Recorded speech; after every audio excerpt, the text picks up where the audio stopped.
साराक्षणिक है।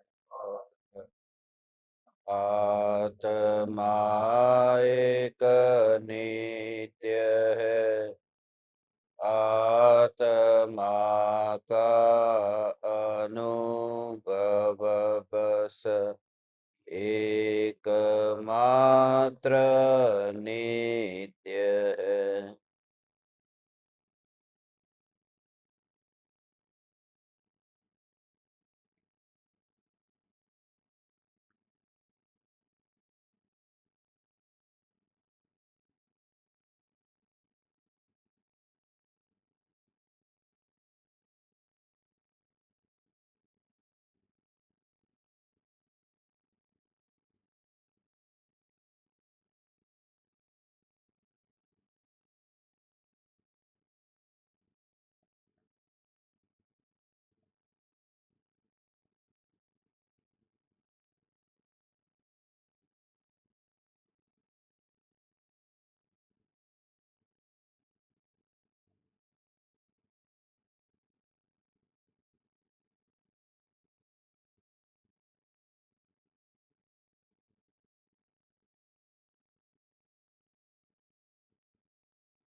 चैतन्य स्वभावी भगवान आत्मा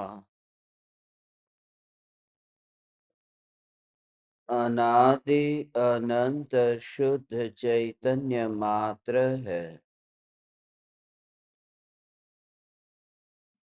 ज्ञान मात्र है।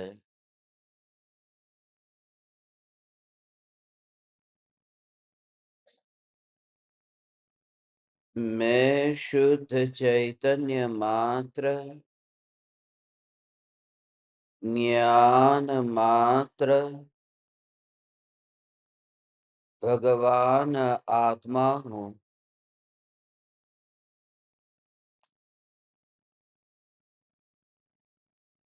प्रति समय यह जागृति बनी रहे।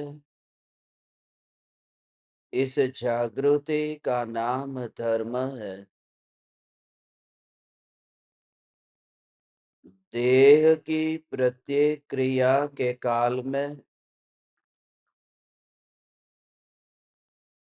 और विकल्पों के बहते प्रवाह के काल में ज्ञानी को प्रति समय यह जागृति रहती है कि मैं चैतन्य तत्व इस देह की किसी भी क्रिया में और विकल्पों के बहते प्रवाह में कहीं भी मिला नहीं हूँ। ऐसा शुद्ध चैतन्य तत्व मैं हूँ।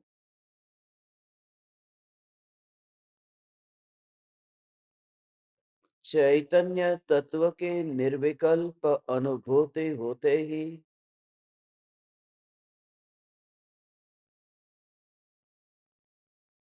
इंद्रिय और मन के परिणमन में शुद्ध चेतना का परिणमन कहीं भी दिखाई नहीं देता। निर्विकल्प अनुभूति कितने क्षण के लिए हुई है यह महत्वपूर्ण नहीं है। निर्विकल्प अनुभूति के काल में जो स्वभाव का अनुभव हुआ, इस निर्मल स्वभाव में अनादि काल का कभी न मिला हुआ ऐसा रंच मात्र विकल्पों से मलिन न हुआ ऐसा यह शुद्ध चैतन्य तत्व पर्याय में अनुभव में आया।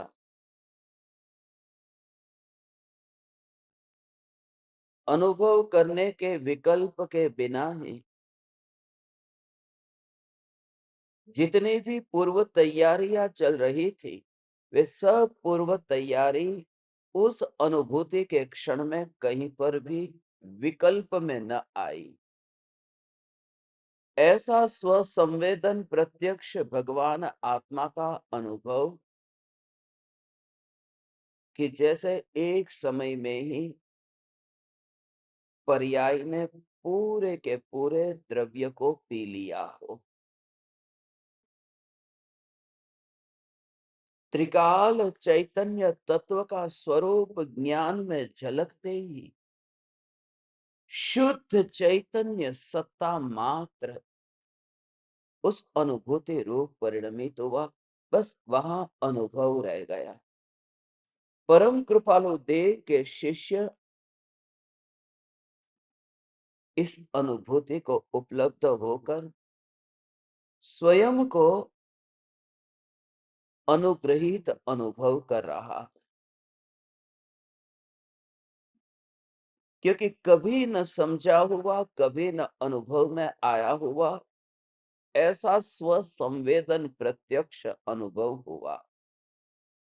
वाणी द्वारा कहा न जा सके और विकल्प द्वारा सोचा न जा सके, ऐसा भगवान आत्मा अपने शक्ति से, अपने स्वभाव से अंतर में ही अनुभव में आया।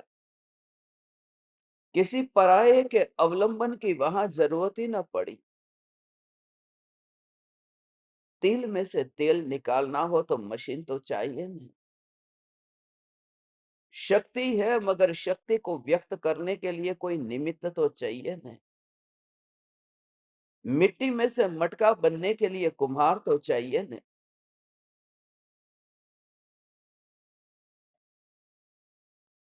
इस निर्विकल्प अनुभूति रूप कार्य के लिए ये पांच इंद्रिय चाहिए? क्या मन चाहिए? क्या विकल्प चाहिए? इनमें से किसी भी प्रकार से कोई अपेक्षा नहीं रहती। और उसी समय यह अनुभव होता है। उसी समय इन परमाणुओं के साथ में जो तन्मयता और सुख बुद्धि थी वह छूट जाती है। अपना अपना तत्व चुन लिया और फिर जो भी बचा था वो परमाणुओं का ढेर में ही पड़ा रहना था। वो वहीं पर ही पड़ा है भगवान। वह वहां से हिला ही नहीं है, क्योंकि वह परमाणु उसके स्वयं के स्व चतुष्टय से खिसकता नहीं है, तो उसे छोड़ने की बात नहीं आती। इसलिए हाथ पर हाथ भले ही धरे हो, भले ही वे ध्यान में बैठे होते हुए दिखाई देते हो, मगर ज्ञानी की वह जो निर्विकल्प अनुभूति है, चैतन्य ही बस अलग से आ गया और अंतर में ही अंतर में अनुभव कर रहा है। और उस समय कोई विकल्प नहीं, किसी पराये के अवलंबन की जरूरत कहां। उस अभिव्यक्ति में, उस आनंद में, आनंद की अभिव्यक्ति में दुनिया को देखना था, मगर देखने के लिए चश्मे की जरूरत थी। पराये को देखने के लिए चश्मा चाहिए था, मगर जब कोई व्यक्ति भाव से भर जाता है और भाव से भरा हुआ व्यक्ति जब आंख में से आंसू बहते हैं, तो एक बार में चश्मा पहन लो, क्योंकि आंसू का बहना होगा। ये भी आंख से ही होने वाली ये क्रिया है, आंसू का बहना। पहले देखने का कार्य होता था, मगर वहां चश्मे चाहिए थे। भावों की जब इतनी अति होती है, तब वहां पर पराये का निमित्त नहीं चाहिए, क्योंकि अंदर ही अंदर परिणमन होने लगता है। मैं आप परमात्माओं से, इन इंद्रियों के परमाणुओं से निराला ऐसा जो ज्ञान अंतर में अनुभव में आता है, तो एक भी परमाणु का आश्रय लिए बिना शुद्ध चेतना अंतर में ही अनुभव रूप परिणमित होती है, अनुभव में आती है, वहां अनुभूति रह जाती है। हे ज्ञान दीपक, इस प्रकार से ज्ञान में ज्ञान की अनुभूति को उपलब्ध शिष्य की शुद्ध चेतना किस प्रकार से परिणमित हो रही है, आज गहरा राज समझेंगे। निर्विकल्प अनुभूति में जहां भावना इतनी प्रबल होती है, અપૂર્વ અવસર એવો ક્યારે આવશે, ક્યારે થઈશું બાહ્यांतर निर्ग्रंथ जो। कैसी भावना भाते हैं, मगर ऐसी भावना भाने वाले परम कृपालु देव ये समझते हैं, अंतर में ये श्रद्धा में बिल्कुल ही टंकोत्कीर्ण हो चुका है कि ये शुद्ध अनुभूति मात्र भगवान आत्मा ही मैं हूं, जिसमें किसी भी प्रकार की मलिनता नहीं आई है। ज्ञेय कृत मलिनता ज्ञान में नहीं आती। ज्ञेय कृत मलिनता जैसे ज्ञान में नहीं आती, उस ज्ञान की अवस्था की बात है जिस अवस्था में झलकना होता है। मगर ज्ञानी जब ध्रुव का अहोभाव आया तो निरंतर परिणमित होती हुई जो शुद्ध चेतना है, चेतना, इस शुद्ध चेतना को अपने त्रिकाल ध्रुव चैतन्य सत्ता स्वरूप भगवान आत्मा में लक्षणों से कभी न मिलने वाली देखते हैं। ये कभी न मिलने वाली ये चेतना, इसलिए इंद्रियों के परमाणु, ये इंद्रियों के परमाणु बस वहीं पर ही है। इनको मैंने यहाँ पर बांधा नहीं है, ये परमाणु बंधे हुए हैं। इन परमाणुओं को मैं बुलाने नहीं गया था, कि चिपकाने नहीं गया था कि हे उंगली के परमाणु तुम अलग अलग जगह हो, तुम आ जाओ। सत्ता को दृष्टि में रखते हुए देह के और इंद्रियों के परमाणुओं का विचार करोगे तो पता चलेगा कि शुद्ध चेतना जो है वहां अंतर में चेतना रूप ही परिणमन हो रहा है। उसे पता ही नहीं है कि वहां सामने कौन सा ज्ञेय आता है, जाता है, परिणमित होता है। ज्ञान ही ज्ञान में, अनुभव में आता हुआ शुद्ध चेतना रूप, और यहाँ नयापन नहीं है। अनुभूति होते ही नयापन छूट जाता है। नयापन इसलिए, ऐसा नहीं कि सब उनको पता था कि ये संसार क्षण भंगुर है, इसलिए नहीं कि उनको पहले से ही पता था ये दुनिया धोखेबाज है। उन्हें पहले से ही पता था कांच का गिलास है, फूटना है तो फूटेगा। ज्ञानियों को कुछ नयापन नहीं लगता। नयापन का कारण ये नहीं है कि संसार की क्षण भंगुरता को वे जान चुके हैं। उन्हें नयापन नहीं लगता क्योंकि ज्ञान, ज्ञान, ज्ञान जो अनुभव में आ रहा है, इस अनुभूति में कुछ नया है ही नहीं। ज्ञान ही ज्ञान अनुभव में आ रहा है, इसलिए नयापन छूट गया है। ये निरंतर धारा ज्ञानी के बहती ही रहती है। अज्ञानी की समझ में नहीं आता है क्योंकि अज्ञानी ज्ञेयों में रस लेता है।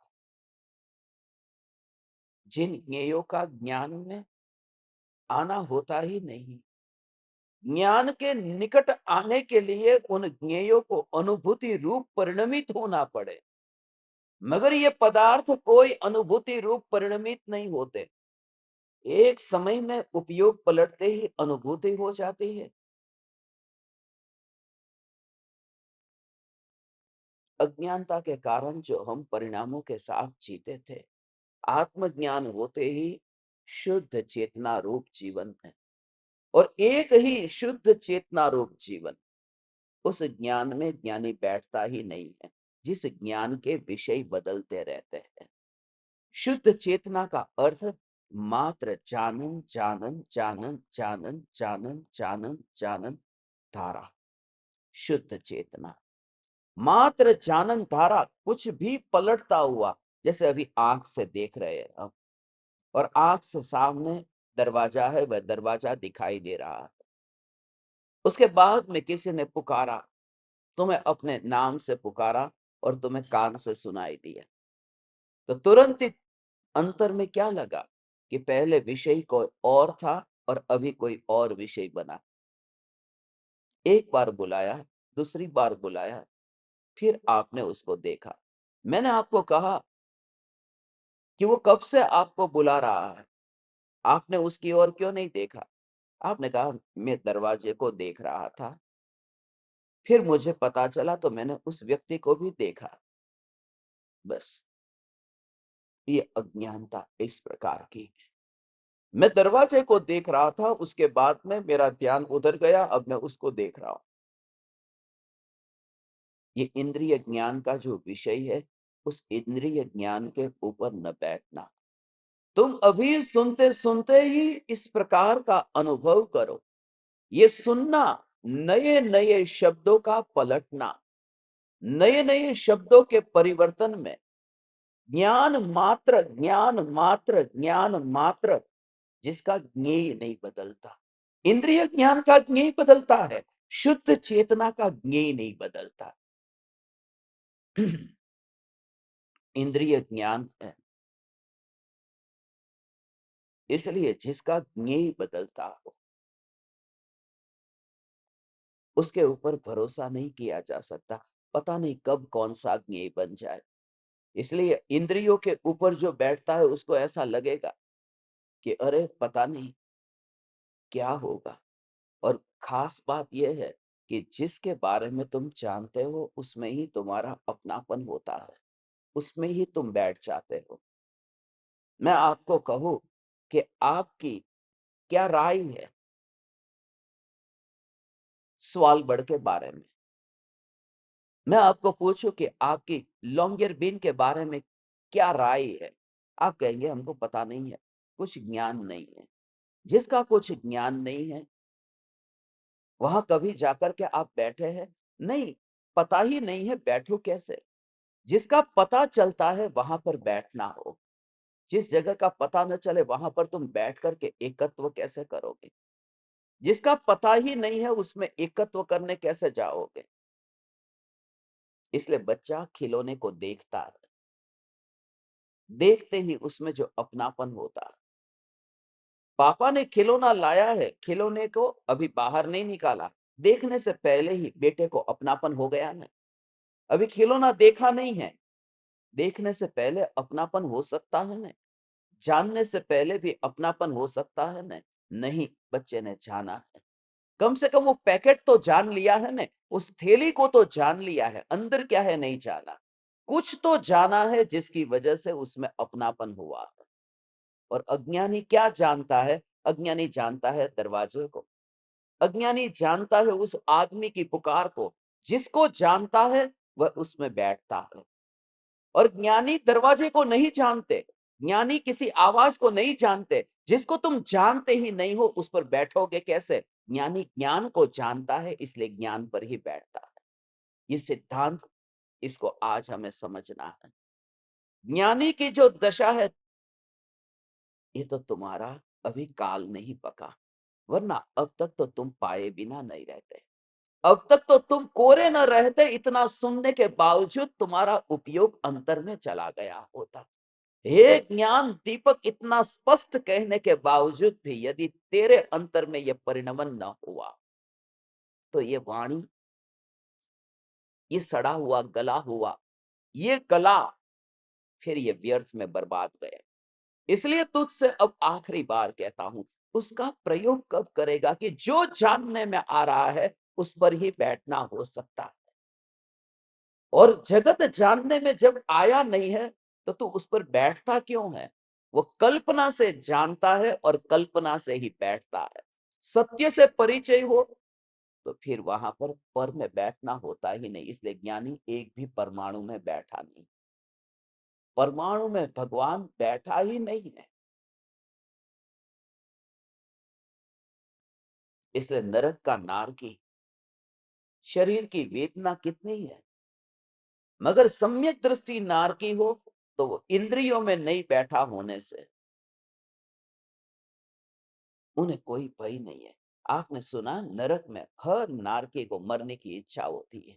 मनुष्य को, तिर्यंच को, देव को जीने की वासना है। इन तीनों गतियों के जीवों को जीना है। उनके पास में एक वासना है। उस वासना को सिगमंड फ्राइड ने इरोस कहा है। उसका नाम दिया है लिबिडो। लिबिडो है, उसके अंदर जीने की इच्छा है। नारकी को प्रति समय मरने की इच्छा है। मरू, कब मरू, कब मरू। उस इच्छा को उसने थानाटोस कहा। थानाटोस माने कब मरू, मरने का ही भाव आता है। मगर श्रेणिक राजा नरक में है, उन्हें मरने का भाव नहीं आता। सम्यक दृष्टि को मरने का भाव नहीं आता, वे नारकी तो है। यही तो बात है। जैसे मनुष्य में किसी को आत्महत्या करने का भाव आता है, जरूरी नहीं कि सबको जीने का भाव आए, किसी को मरने का भाव भी आ जाता है। ऐसे नारकी में भी कोई नारकी ऐसे है जिनको जीने का भाव है, वह ज्ञानी है। ये बुद्धू हो सकता है जो आत्महत्या करता है। ऐसे ही जो इतना अधिक मात्रा में बुद्धू होगा, वो आत्महत्या कर लेगा। वहां जो जितना अधिक मात्रा में बुद्धत्व को पाया होगा, उसे आत्महत्या करने का भाव नहीं आएगा। राजा श्रेणिक नरक में है, पहले नरक में है, मगर उन्हें मरने का भाव नहीं आता। शरीर कटता है, कटता भी है और काटते भी है। ये क्रिया हो रही है, लड़ाई लड़ रहे हैं, मगर लड़ाई लड़ते समय वे वहां नहीं बैठे हैं जिन परमाणुओं से जगत जानने में आता है, ऐसी कल्पना होती है। फिर वे परमाणुओं को तो हम देखते हैं, शरीर के इन परमाणुओं को हम देखते हैं, क्या ये जानन जानन जानन धारा रूप परिणमित हो रहे थे? स्मशान में जब उस राख को देखा, फिर उस राख को घड़े में बंद देखा, वहां ये निरीक्षण करना है। अगली बार जब तुम स्मशान जाओ तो ये दृश्य देखना, कि वहां पर जाकर के ये दृश्य देखना कि इन परमाणुओं को, ये जो परमाणु अभी सामने राख के हड्डी के दिखाई दे रहे, ये देखना। ऐसे में जो तुमसे कहता हूं, इस प्रकार से भगवान आप अभ्यास करोगे, तुम्हें न्यारा नारियल के गोले के अंदर जो गोला अलग है, ऐसे ही तुम्हें अलग ज्ञान ज्ञान ज्ञान ज्ञान अलग दिखाई देगा। जो कहता हूं उसे ध्यान से सुनो। जो भगवान, वो जो नरक में नारकी को कुछ भी वेदना नहीं, पीड़ा नहीं, पीड़ा तो होती है नरक में, मगर वो जहां बैठे हैं वहां पीड़ा का ज्ञान नहीं है, वहां ज्ञान का ही ज्ञान हो रहा है, पीड़ा का ज्ञान नहीं। और जिसका ज्ञान होता हो उसी पे ही तो बैठेंगे। इसलिए श्रेणिक राजा नरक में नहीं बैठे। स्मशान में उस दृश्य को देखना है, आंख से राख को देखा और हड्डी को देखा। ये राख और हड्डी, ये विचार करना, पत्नी की राख होगी, पत्नी की शरीर की राख है। अभी थोड़ी देर पहले वो इतनी सुंदर लगती थी, वही राख के परमाणु वहां पर पड़े हुए हैं। मगर जैसे ही छू लिया कि अछूते परमाणु है, अब घर आकर के स्नान करना पड़ेगा, अब मटके को हाथ नहीं लगा सकते।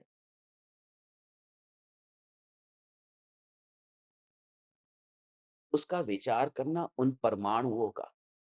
ये जो हमारा सौभाग्य है, इस प्रकार के विचार करने को मिल रहा है कि हे ज्ञान दीपक, इन परमाणु में हड्डी है, वहां पर मांस के ही परमाणु राख रूप हुए। फिर ये देख के जो राख रूप जो परमाणु अभी सामने है, ये राख रूप परमाणु है। उन राख रूप परमाणुओं को जानन जानन जानन जानन जानन, ऐसा कुछ वहां हो रहा है कि ये परमाणु मात्र परमाणु है। जब इन परमाणुओं में कुछ भी नहीं हो रहा, तो वह कौन था जिसमें ये जानन जानन रूप परिणमन हो रहा था? तो इन परमाणुओं में कुछ भी परिणमन नहीं हो रहा है ना, ये राख है ना। ये राख में तो जानन रूप परिणमन होता ही नहीं है, ये राख में तो जानन रूप परिणमन होता ही नहीं है। मैं ऐसा करता था, फिर उस राख को हाथ में भी लेता था, मगर तुम न लोगे, क्योंकि वो अछूती है, घर पे आके नाना पड़े। ये गंदे परमाणु है, अभी तो पातक लगा हुआ, अभी तो मुर्दे को हाथ लगाया है। मैं उस राख को लेता और उस राख को ऐसे बिखेरता। वह आदमी चला गया, अब उसे कोई फर्क नहीं पड़ता कि मेरी पत्नी की जो लाश जल चुकी है, उस राख के परमाणुओं को कौन हाथ लगाता है? अब राख का ढेर है, उस राख को फिर मैं उठाता और ऐसे नीचे गिराता।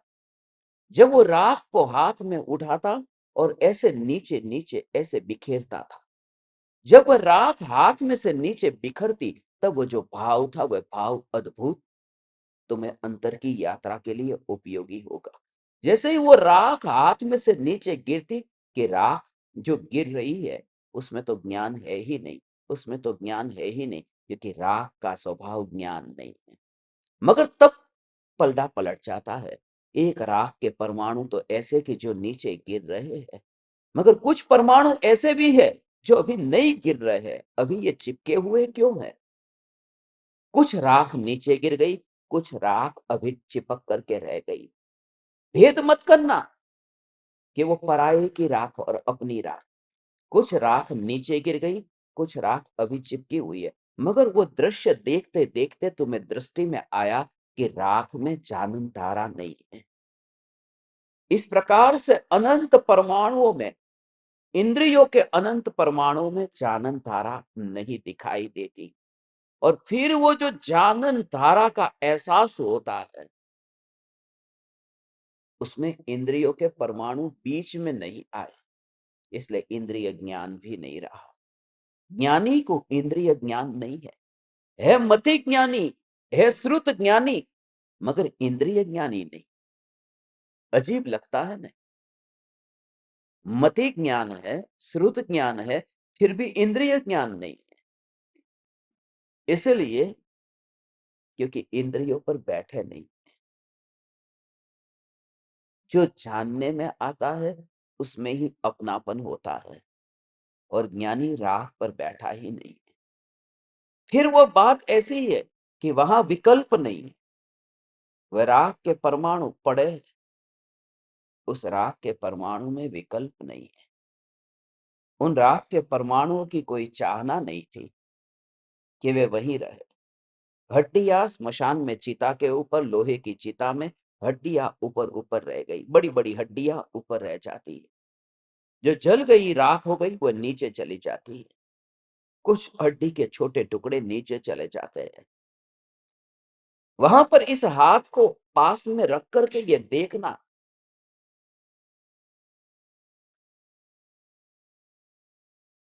वो दृश्य देख करके भाव आएगा। और उसकी मुझे मुझे अधिक जरूरत लगती है। परमात्मा की तुम भक्ति करते हो, बहुत अच्छी बात है, मगर देखते ना भक्ति करने वाले भी। कल रात को मैं और नौनी एक वीडियो देख रहे थे किसी मंदिर का, कोई श्वेतांबर दिगंबर का, बड़े बड़े डंडे लेकर के कोई पूजा करने गया, कैसा मार रहे थे जैसे कोई आतंकवादी हो। कोई मंदिर था, सिरपुर सोरपुर कुछ ऐसा था, मुझे तो पता नहीं, सिरपुर नाम है। हाँ, तो कुछ ऐसा कुछ मंदिर है। वहां पर वो श्वेतांबर वो पूजा कर रहे थे, फिर दिगंबर पूजा करने गए। फिर श्वेतांबर ने कहा हमारा है, दिगंबर ने कहा हमारा है। बड़े बड़े पाइप निकाल करके जो एक दूसरे को ऐसे ऐसे मार रहे हैं, और ये लोग फिर उसका वीडियो तैयार करके, वो वीडियो यूट्यूब के ऊपर कल देखा, उस दृश्य को देख रहा था। वो कहता है मैं पूजा करूंगा, ये कहता है मैं, और बड़े बड़े पाइप, लकड़ियां जो जो भी ले ले करके सीधे ही ऐसे कमर के ऊपर, पैर के ऊपर, वो इसको वे इसको। और वहां पर पूजा की थाली पास में पड़ी थी। वो निर्मल जल सा निज स्वरूप पहचान उसी में लीन हुए, ये सब, वो मंत्र की किताब, वो सब पास में पड़ा हुआ था। वो सब मैं देख रहा था। उस दृश्य को देख करके मुझे तुम्हारी याद आई। हे ज्ञान दीपक, हे ज्ञान दीपक, स्मशान में बैठो, स्मशान में बैठो और उस दृश्य को देखो। बस इसकी अधिक जरूरत है, अधिक जरूरत है कि वो जो राख गिरी हुई है, क्योंकि वही साथ में जाएगा। बैठ लेने का मना नहीं करता, मंदिर में गए बैठ लिया, मगर जब तक ये क्षण भंगुरता न लगेगी तब तक वो बाहर निकलेगा ही नहीं। वो कहता है मैं ही पूजा करूंगा, वो कहता है मैं पूजा करूंगा। दिगंबर मूर्ति मेरी है, वो कहता है मेरी है। सम्मित शिखर मेरा है, वो कहता है मेरा है। इसलिए हे परम कृपालु देव, इस वजह से आपकी महिमा आती है कि इसमें आपने देव दर्शन की विधि भी नहीं बताई, आपने कोई मंत्रोच्चार न बताया। आत्म सिद्धि में शुद्ध चेतना, चैतन्य सत्ता, भगवान आत्मा, मोक्ष स्वरूप, अकर्ता अभोक्ता, शुद्ध बुद्ध चैतन्य घन, इस प्रकार की बात करके हम तो धन्य हो गए। हे परम कृपालु देव, हे परम कृपालु देव, जितना हमारा पुण्य का उदय, चक्रवर्ती का पुण्य कम पड़ता होगा, क्योंकि चक्रवर्ती नरक में जाता है। यदि ये न छोड़े तो, यदि न छोड़े तो चक्रवर्ती नरक में जाता है। हमें नहीं चाहिए ऐसा चक्रवर्ती पद, हमें आपके चरण मिल गए, यही बहुत है। आपके चरण से अब हमें कोई कमी नहीं लगती, अब हमें भटकने योग्य कहीं नहीं लगता। बस इसलिए स्मशान में जलती उस चिता को देख करके तुम इन्हें धार्मिक कहते हो? बड़े बड़े लोहे के पाइप लेकर के, एक और हाथ में पूजा की थाली, एक और पाइप, धोती पहनी है, दुपट्टा नीचे गिर रहा है।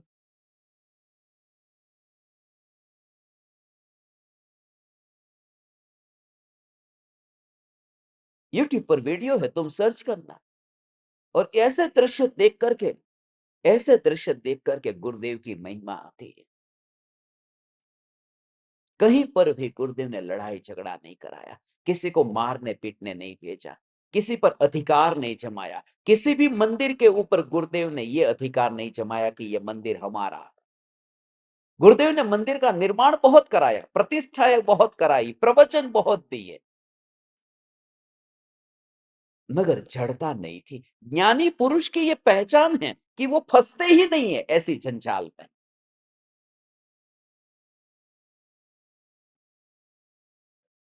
स्मशान में बैठ करके देखो कि जो राख गिरी है, थोड़ी थोड़ी हड्डी ऊपर है, यहाँ पर शरीर के अंदर हड्डी है, कुछ हड्डियां छुपी हुई है, कुछ हड्डियां दिख रही है। ऐसे ही लगता है जिस समय तुम्हें ऐसा दिखाई दे कि बस ऐसा ऐसा ऐसा ही दिखाई दे, ऐसा ही दिखाई दे। ये दो मोबाइल लेकर के मैं वहां पर जाता हूँ, दो मोबाइल लेकर के, रिकॉर्डिंग के लिए, इंटरनेट के लिए, तो दो मोबाइल के लिए। एक मोबाइल थैली के अंदर पड़ा हुआ था, एक मोबाइल बाहर पड़ा था। जाते जाते भी एक मोबाइल थैली के अंदर जैसे ही डाला, एक बाहर पड़ा था। स्मशान से निकलते निकलते भी ये विचार आया, थैली के अंदर जो मोबाइल डाला, एक मोबाइल हाथ में रखा, तब फिर वह दृश्य आया। एक मोबाइल थैली के आवरण में ढका है, एक मोबाइल, ये दोनों मोबाइल जो देख रहे हो ना, तो ये दोनों साथ में ही थे, दोनों ही मोबाइल साथ में थे। एक मोबाइल ऐसे ही, दोनों ही मोबाइल साथ में थे। उसके उसके अंदर ऐसा ही, एक है वो थैली के अंदर है, एक बाहर है। जिन हड्डियों को मैं वहां देख रहा हूं, वह बाहर का मोबाइल है, और जो मोबाइल अंदर थैली में चला गया है, जो है कठोर, कुछ हड्डियां ऐसी है जो भीतर है, वो इस थैली के आवरण में है। कुछ हड्डियां ऐसी है जो सामने दिख रही है, मगर दोनों मोबाइल है। एक बाहर दिख रहा है, एक पीछे है, मगर प्रतिज्ञा इसका नाम है, मैं मोबाइल का उपयोग नहीं करता।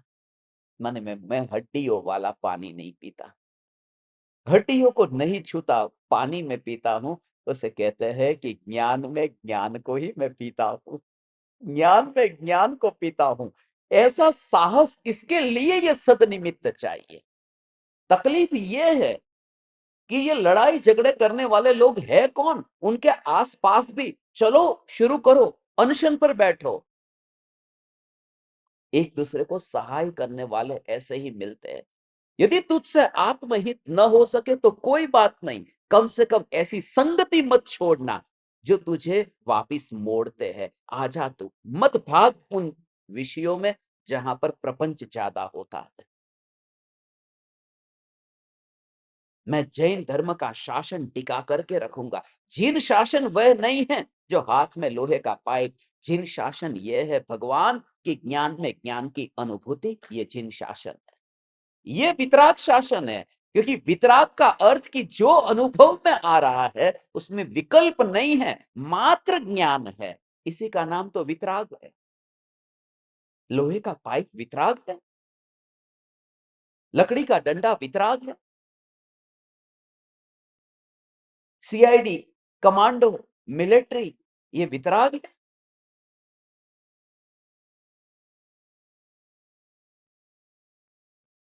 स्मशान में जाने की ज़रूरत है, कुछ न मिले तो कोने में बैठ जाना। कोना शब्द याद रखना, इस शिविर का पूरा सार कोना है, कोई कोना ढूँढ लेना, बस। और कोने में कौन-सी वस्तु हम रखते, जो बिना काम की होती, वो कोने में पड़ी रहती, जैसे शो पीस, कुछ भी काम में नहीं आते, कोने में पड़े होते,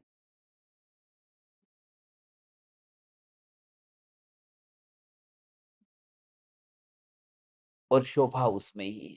काम में कुछ भी नहीं आते, तुम भी ऐसे ही हो जाओ, घर में कहीं पर भी काम में मत आओ, फिर भी घर की शोभा बन जाओ। इसलिए कोने में जाने को कहता हूँ, तुम्हारी शोभा ऐसी भगवान। परम कृपालु देव का शिष्य कल आत्मज्ञान को उपलब्ध होने के बाद में परम कृपालु देव को अनहद भक्ति भाव से कृतज्ञता पूर्वक कृपालु देव को कहते हैं कि हे सदगुरुदेव, आपके कारण निमित्त शब्द भी नहीं किया उपयोग, ये निश्चयाभासी होते तो इस प्रकार का बोलते, आपके निमित्त से मुझे, शास्त्र को पढ़ा होता तो ऐसे बोलता। मगर इस शिष्य ने शास्त्र को तो पढ़ा है, मगर शास्त्र को ही नहीं पढ़ा, आत्मा को भी पढ़ा है। इस वजह से वह कहता है, सद्गुरु ना उपदेश थी आयु अपूर्व भान, निज पद निज माही लयु दूर थयु अज्ञान, दूर थयु अज्ञान। स्मशान में तेरी चिता जलेगी, उससे पहले ही तेरा दीपक कैसे जलेगा।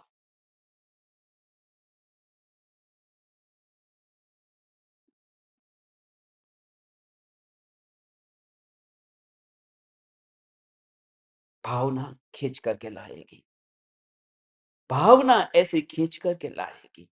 एक बार जो भाव शुरू हो गया, फिर वो एक्शन पर आता ही आता है। ये भाव का बल ऐसा है। और हम तो मनुष्य हैं।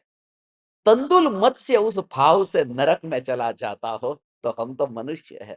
पाप के भाव से तंदुल मत्स्य को यदि ऐसे कर्म बनते हो, सिर्फ भावना ही थी ना, शक्ति तो कुछ नहीं थी ना उसकी।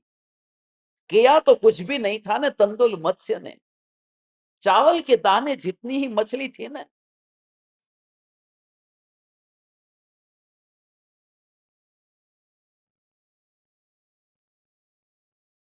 इसके लिए निश्चय के साथ में ये जो व्यवहार, इसकी जरूरत है। और समय-समय पर जहाँ जिस प्रकार से जो योग्य है, उस प्रकार से परम कृपालु देव ने कहा।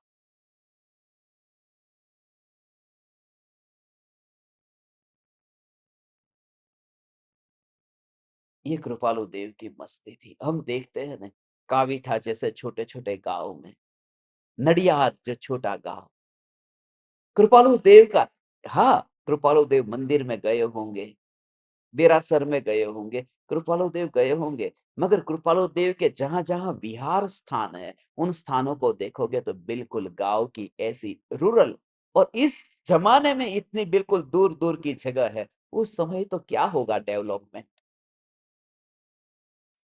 और कृपालु देव वहाँ जाकर के रुके हैं। हे परम कृपालु देव, मुझे 142 ज्ञान दीपक भी नहीं चाहिए। बस मैं उन भूमियों में आकर के उन परमाणुओं को छूता हुआ उस अनुभव को, बस इसलिए मैं यहाँ से निकलता हूँ।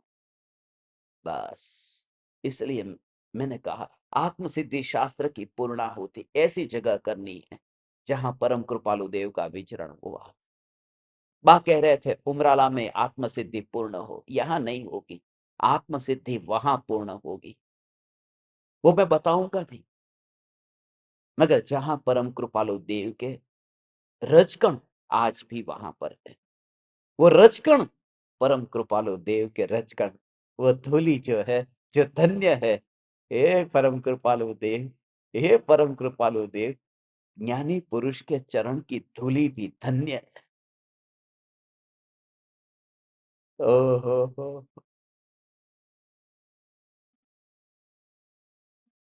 तुम्हें चलना है तो चलना, तुम्हें बता दूंगा। जाने से पहले ही बता दूंगा।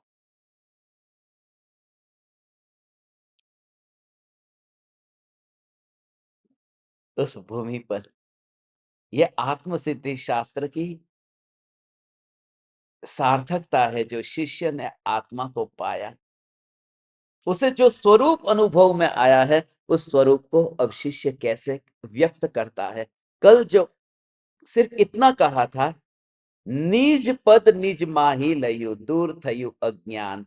आज जो शिष्य उस निज पद को कैसे अनुभव में आया है, और अनुभव में आते ही शिष्य की मान्यता किस प्रकार की हुई है, इस 120वीं गाथा में शिष्य के उद्गार को हृदयंगम करते हैं।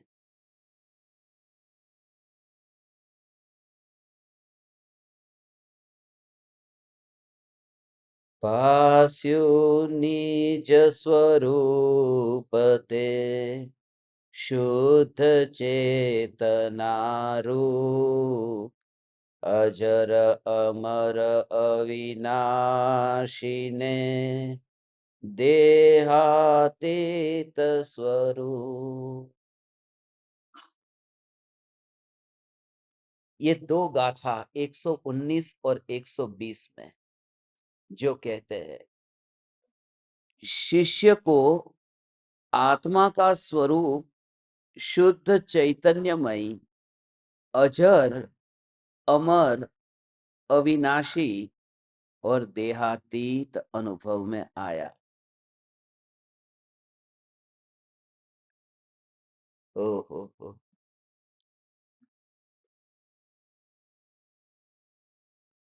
शुद्ध चेतना रूप, वो जो स्वरूप है, निज पद निज माही लयो। पहली गाथा में दो शब्द थे, जे स्वरूप समझा विना पाम्यो दुख अनंत, उसमें शब्द है स्वरूप, एक शब्द स्वरूप।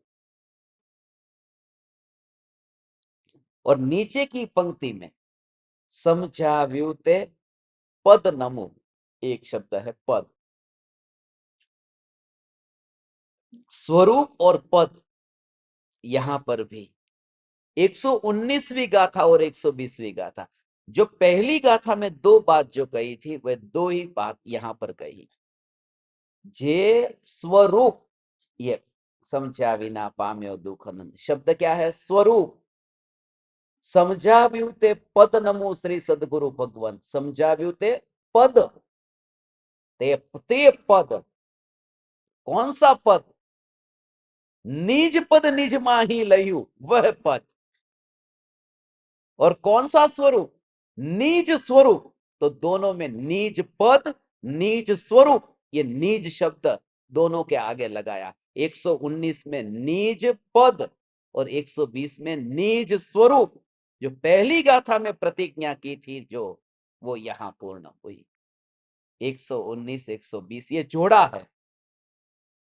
119 120 का ये जोड़ा है। ये जोड़े वाली गाथा। जिन जिन को भी ज्ञान दीपकों को जो नंबर भी दिया है ना, उसके पीछे कारण है।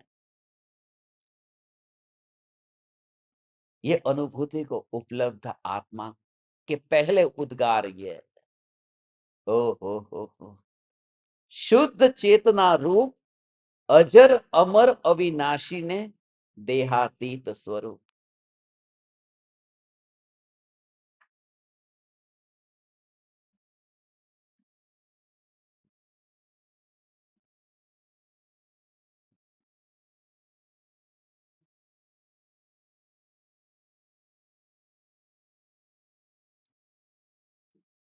ओ हो,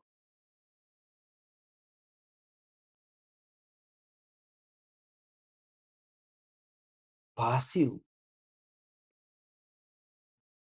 भास्यु निज स्वरूप। भास्यु माने धुंधला धुंधला नहीं दिख रहा है, प्रतिभासित हुआ। वो भास्यु भाषित हुआ। ओ हो, प्रतिभास भी नहीं लिखा, मात्र भास्यु, निज स्वरूप ते। और ये शब्द को देखो, वो जो निज स्वरूप ते, निज स्वरूप थे। उप उ ये जो शब्द देख रहे हैं ना उसके अंदर कृपालु देव ने देखो न ऐसे बिल्कुल नज़दीक में न इस गाथा के अंदर आप देखो तो निज को झीन जैसा बना दिया है। भास्यु झीन स्वरूप ते, जो निज स्वरूप है वही झीन स्वरूप है। ऐसा शब्द आप बिल्कुल छोटा देखो जोड़ करके कैसा ज जैसा बना दिया है न को भी। कृपालु देव की लेखनी जो चलती थी उसमें, ओ हो!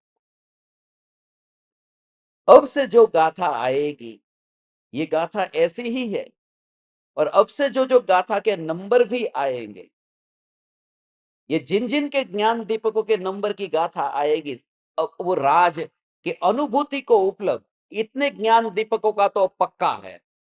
ये अनुभूति के बाद की गाथा है। ये चुन-चुन करके गाथा आपको दी गई है। हे ज्ञान दीपक, हे चैतन्य परमात्मा, बहुत, बहुत, बहुत, बहुत विचार करके नंबर दिए थे। ओह! ओह! ओह!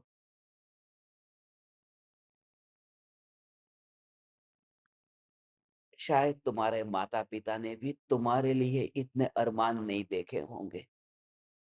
तुम्हें ज्ञान दीपक बनाते समय मैंने देखे थे, क्योंकि तुम्हारे माता-पिता ने इतना देखा होगा कि बेटे का बेटा, उसका बेटा बस वो सुखी से रहे। इस घर का साम्राज्य सदा टिका हुआ रहे, धन कभी खाली ना हो, पत्नी सुंदर सुशील मिले, बेटे का घर संसार अच्छा चले, बेटी ससुराल में जीवन भर रहे, सुखी से रहे, कभी उसे दुःख न देखना पड़े। बस इतने ही सपने।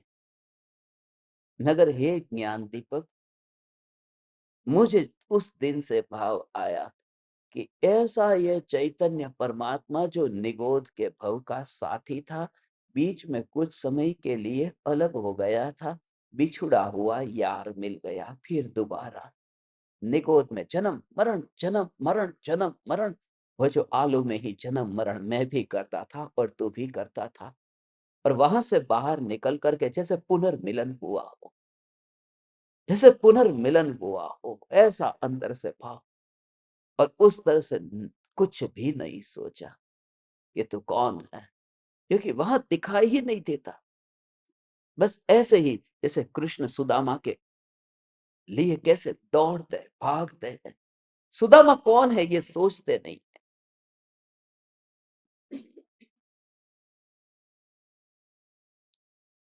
वह मित्रता परम मित्रता थी। इसलिए श्री कृष्ण और सुदामा की बात करता हूं कि वहां पर बाहर के उदय नहीं दिखाई देते, वहां नजर में ही नहीं आता।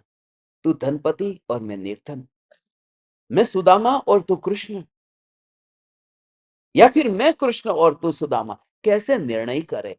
इतना ही कि बस फिर से ये जो मिलन हुआ है और इस प्रकार से जो तुझे ये बात सुनते ही ऐसा चैतन्य परमात्मा तत्व में कि जहां इंद्रियों के परमाणु, उस राख के परमाणु, वो हड्डी के परमाणु, वो स्मशान में पड़े परमाणु, वो जानन रूप परिणमित नहीं होते, ऐसे ही मैं ज्ञायक देव जानने जानने जानने जानने रूप परिणमित हो रहा हूं।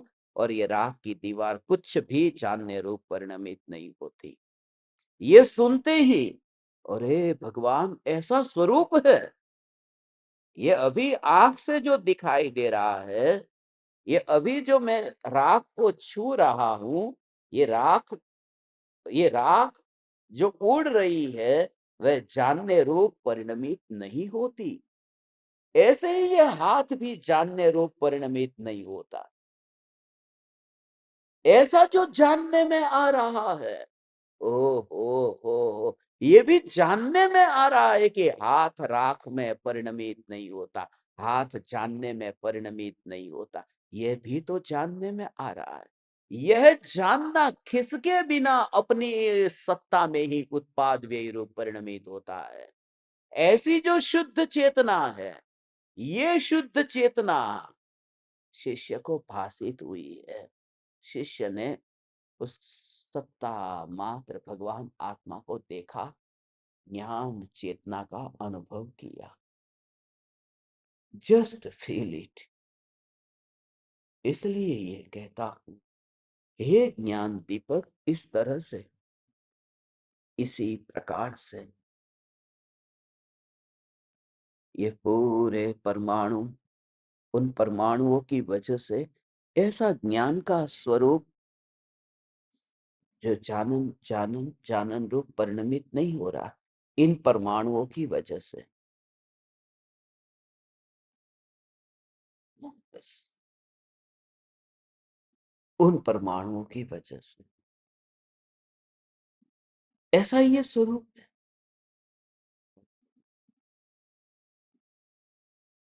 कौन वहां इंतजार करता है? सब लोग चले गए थे और सत्संग तो पूरा हो गया था। आपको पता नहीं है, जो साथ में रहते हैं उन लोगों को पता है, ये मोबाइल और लैपटॉप इतना गर्म हो जाता है। उस समय उन दोनों में फर्क न दिखाई दिया। मैंने जब उस हड्डी को छुआ, हड्डी अभी थोड़ी थोड़ी गर्म थी, पूरी तरह से ठंडी भी नहीं हुई थी। मैंने उस हड्डी को छुआ था। गंदा काम करता हूं, मैं बहुत गंदा करता हूं, हड्डियों को छूता हूं, निकृष्ट काम करता हूं। नहीं,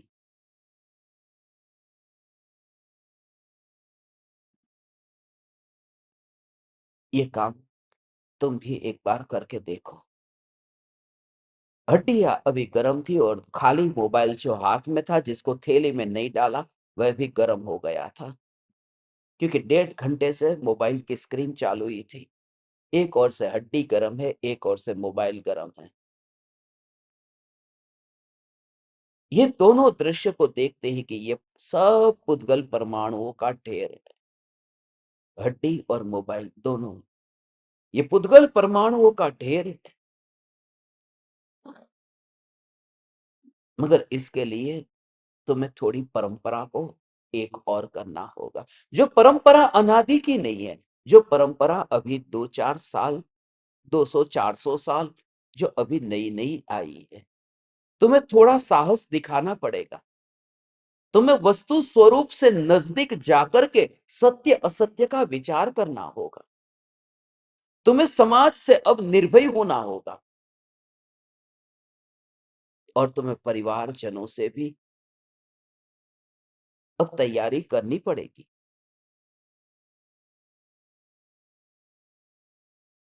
क्योंकि उनके लिए भी तुम सारी जिंदगी बर्बाद नहीं कर सकते, और मैं तुम्हें इस प्रकार से देख भी नहीं सकता कि तुम्हारी जिंदगी वहां पर ही बर्बाद हो। मैं चाहता हूं तुम समय निकालो,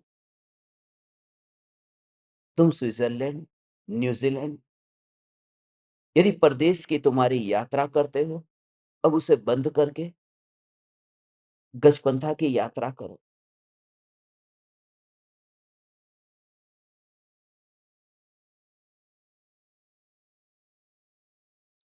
पति कहता है कि मेरे लिए तुझे आना पड़ेगा,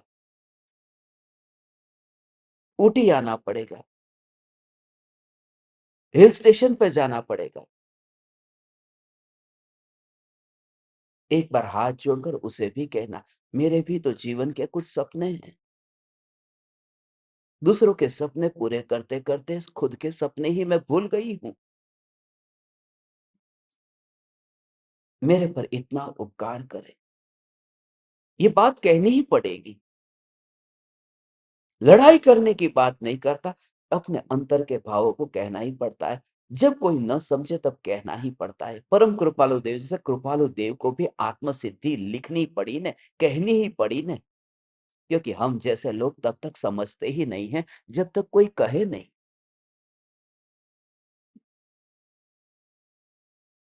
शिष्य की अनुभूति हृदय स्पर्शी है। ये शब्द पढ़ते पढ़ते ही अंदर से कुछ समय के लिए न बोलने का मन करता है, चुप हो जाने का मन करता है। हे ज्ञान दीपक, भास्यु निज स्वरूप ते, शुद्ध चेतना रूप, अजर अमर अविनाशी ने। ओ हो,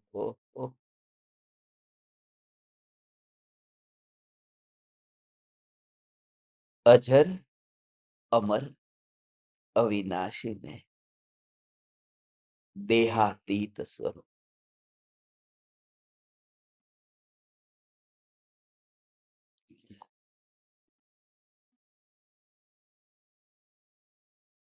जर का अर्थ है बुढ़ापा।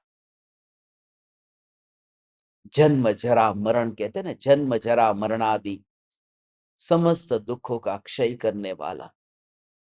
अजर, जिसका कभी बुढ़ापा नहीं आता, क्योंकि जो बच्चा नहीं है, वो जवान नहीं है, वो बूढ़ा कैसे होगा? जिसका कभी कोई बुढ़ापा नहीं आता। अजर है, अमर है। ये कौन अजर है, कौन अमर है? ये हड्डी है, उस हड्डी को कैसे पहचानोगे? थोड़ी देर के लिए तो तुम्हें पता भी नहीं चलेगा। ये तो मुझे पता चला, क्योंकि उस आदमी की पत्नी मर गई थी। वो पति रोते रोते थोड़ी देर पहले वहां से गया था, इसलिए स्मशान की हड्डी का पता चला, वरना पता भी नहीं चलता कि यह हड्डी पुरुष की है कि स्त्री की है। जब चमड़े का पता नहीं चलता कि यह राख पुरुष की है या स्त्री की है, क्या तुम बता सकोगे? मैं तुम्हें दो हाथ में दो राख के परमाणु ऐसे दिखाओ, तुम भेद कर पाओगे कि कौन सी राख पुरुष की है और कौन सी स्त्री की है?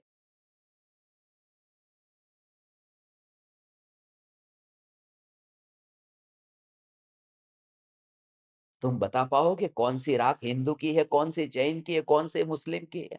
जब राख में ये भेद नहीं होता है, तो जो एक समय की जानने वाली, दूसरे समय की जानने वाली, जो इंद्रियों की स्पर्शना के बिना, जो मात्र जानना जानना जानना जानना जिसमें हो रहा है, ऐसा भगवान आत्मा, जिसमें मात्र जानन जानन जानन जानन धारा, ऐसा भगवान आत्मा, ओ हो।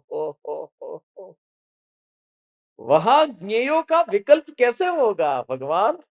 हे चैतन्य परमात्मा, वहां ज्ञेयों का विकल्प कैसे होगा? ज्ञान मात्र हूं। ओ अजर, इंद्रिया उसका बूढ़ापा, मगर वो बूढ़ी हुई, वो जली, उसका पता भी नहीं चलता। ओ हो। अजर, अमर, अविनाशी में ये आत्मा की नित्यता, देहातीत स्वरूप।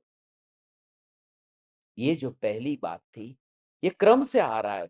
शिष्य ने आत्मा का अनुभव किया है, उसने दो पद बताए।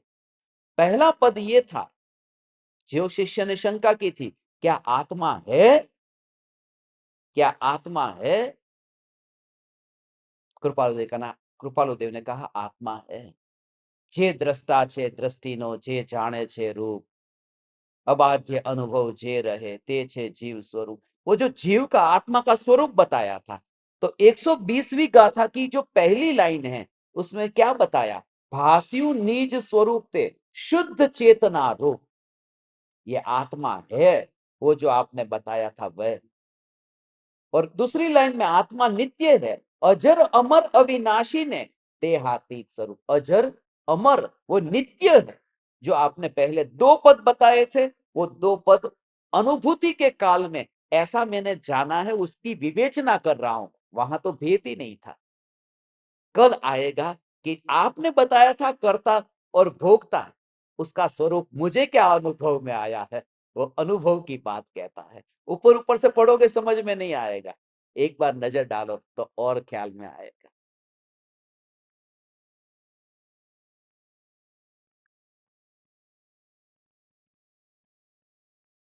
ये स्वरूप की बात है। भास्यु निज स्वरूप ते,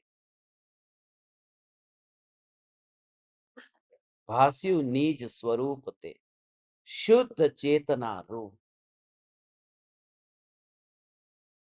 अजर अमर अविनाशी ने देहातीत स्वरूप। पहला पद और दूसरा पद, ये दो पद का मैं वर्णन करता हूं। बाकी इतना कह सकता हूं, वास्तव में तो अंदर में जो अनुभव हुआ, उसे कहा नहीं जा सकता। इस गाथा में कृपालु देव जो लिखते हैं, उसमें दो बात है, मगर तीसरी बात, आप जो ज्ञान दीपक देख रहे हैं, वे ज्ञान दीपक इस बात को थोड़ा और गौर से देखे, तो और गौर से देखे, जिसको मैं अभी जूम इन कर रहा हूं। आप देखिए।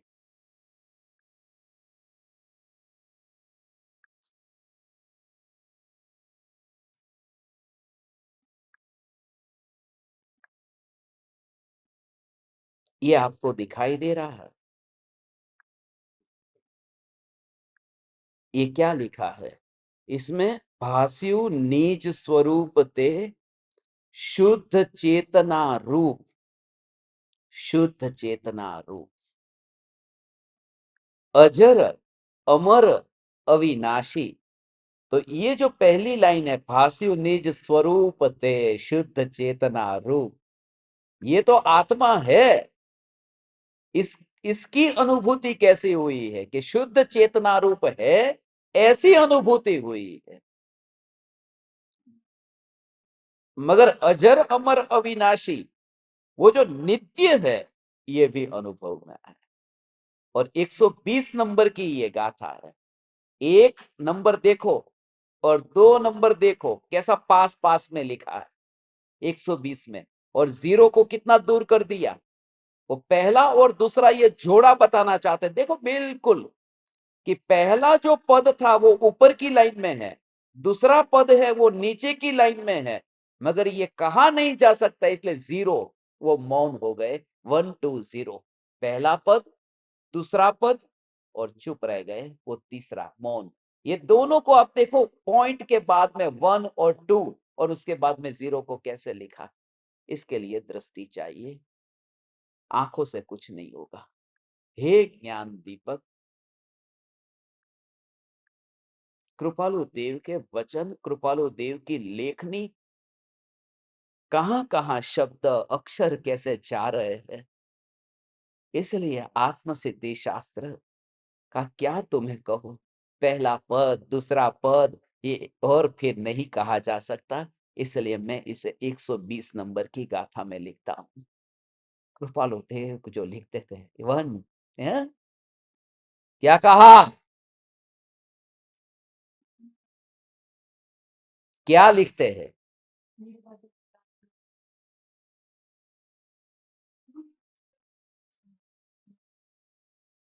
मैंने कहा बोला सो,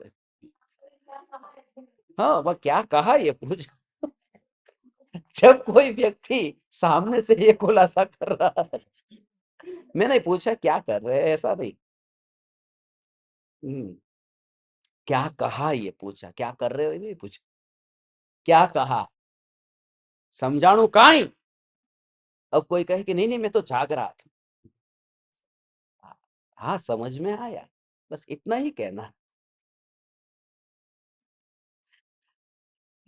भास्यो नीच स्वरूप ते शुद्ध चेतना रूप, अजर अमर अविनाशी ने देहातीत स्वरूप। देहातीत, इसका भी कनेक्शन आएगा। जो अंतिम देहातीत, आत्म सिद्धि का जो अंत है, अंत है, उसमें देहातीत। बस वो जो जीरो कर दिया ना, कि अब ये नहीं कहा जा सकता, अंत में भी जीरो कहेंगे। देह छता जेनी दशा वर्ते देहातीत, ते ज्ञानी ना चरण में हो वंदन अग्नि। देहातीत दशा, बस वो ज्ञानी की दशा। यहां पर फिर वो बात, ऐसे ऐसे शब्द का जो उपयोग है, कल जो रहस्य आएगा वो तो तत्व का सार आ जाएगा, क्योंकि कल का दिन तत्व के सार का दिन है। तत्व कितने होते हैं? 7 की 9। तत्वार सूत्र 7 कहता है और समय सार 9 तत्व कहता है। हम किसको माने? दोनों को। इसलिए कल 7 तारीख और 9वां महीना, 7 तत्व को भी मानेंगे, 9 तत्व को भी मानेंगे, और कल जो कृपालु देव जिस तत्व का निरूपण करेंगे उसको भी मानेंगे। हे ज्ञान दीपक, आज रात्रि में सोने से पहले मैं तुझसे करबद्ध निवेदन करता हूं कि ये प्रयोग जरूर करना भगवान। भले तू स्मशान में न जा, मगर मैंने तेरे लिए जो सपना देखा है उसे तुझे पूरा करना है। इस रात को बस खाली भाव से ही कि ये परमाणु अभी यहाँ चिपके हुए हैं, गिरे नहीं हैं, गिरे नहीं हैं। ये परमाणु अभी गिरे नहीं हैं। स्मशान में राख नीचे गड्ढे में गिर गई, ये गिरे नहीं हैं। और जो गिर गए हैं वे भी कुछ जानते नहीं हैं। और ये नहीं गिरे हैं, वे भी कुछ जानते नहीं हैं। जो जानने वाली चेतना है, ये गिरने वाले परमाणु से अलग है। और जो जानने में ही नहीं आता, उस पर मैं बैठूँ कैसे? और जो जानने में आ रहा है, वहाँ से उठूँ कैसे? ऐसा मैं चैतन्य, चैतन्य, चैतन्य।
अहो अहो श्री सद्गुरु करुणा सिंधु अपार,